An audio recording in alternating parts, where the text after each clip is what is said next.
আমার আম্মুর হাতের রান্না এত বেস্ট যা বলে আমি আপনাদেরকে বুঝাইতেই পারবো না। আর মাঝে মাঝে এমন এমন খাবার তৈরি করে দেয়, এত টেস্ট আর এত সুপার হয় যা বলে বোঝানো যাবে না।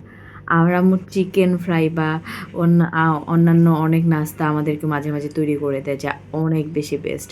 এই যে দেখেন, ওই দিন আমাদেরকে চিকেন ফ্রাই করে দিয়েছিল। এই চিকেন ফ্রাইটা কেএফসি থেকেও বেস্ট।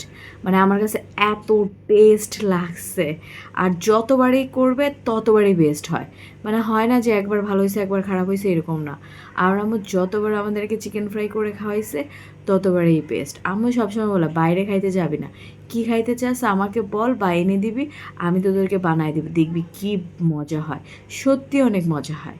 তো ওই দিন আমরা বাসায় চিকেন টিকেন খেয়ে আমরা তিনজন মিলে নতুন রাস্তায় ঘুরতে গিয়েছি। তো ঘুরতে গিয়েই প্রথমে আমরা এই স্টলে বসেছি। এখানে ওই আন্টিটা হচ্ছে মিষ্টি, অনেক রকমের মিষ্টি সেল করতেছিল। আমি তো আর মিষ্টি খেতে পারবো না, তো আম্মুকে একটা রসমালাই নিয়ে দিলাম। রসমালাইটার দাম ছিল 80 টাকা। উনি বাসায় তৈরি করে, এর জন্য আম্মুকে নিয়ে দিলাম। আর এইদিকে আজান খুবই বিরক্ত হচ্ছিল, কারণ আমরা অনেকক্ষণ ধরে পিৎজা পাস্তা এগুলো অর্ডার দিয়েছিলাম, এখনও হচ্ছিলই না। আর আম্মু এখান থেকে খাচ্ছিল আর আমি আর আজান ওয়েট করতেছিলাম।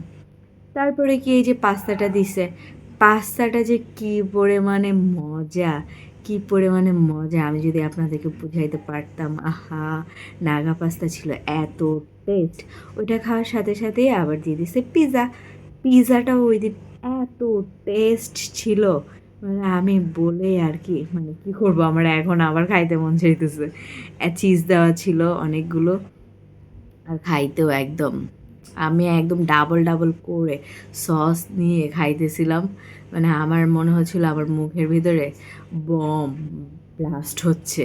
এই যে দেখেন আমি কতগুলো করে সস, আমি মেয়োনিজ অনেক পছন্দ করি, আর টমেটো সসটা যদি আমার মনের মতো হয় তাহলে তো আর কথাই নেই, আমি একদম সাবার করে দিব। তো এখানে খেয়ে আমি আম্মু আবার একটু হাঁটতে গেছিলাম, যে না একটু হাঁটে হেঁটে টেটে তারপরে যা খাওয়ার খাওয়া যাবে বা বাসার দিকে রওনা দিয়ে দিব। তো আমরা এই যে ওইদিকে একটু হেঁটে টেটে বাসার দিকে রওনা দিয়ে দিছি। তো আসার সময় আমরা আবার ফার্মেসিতে গিয়েছিলাম।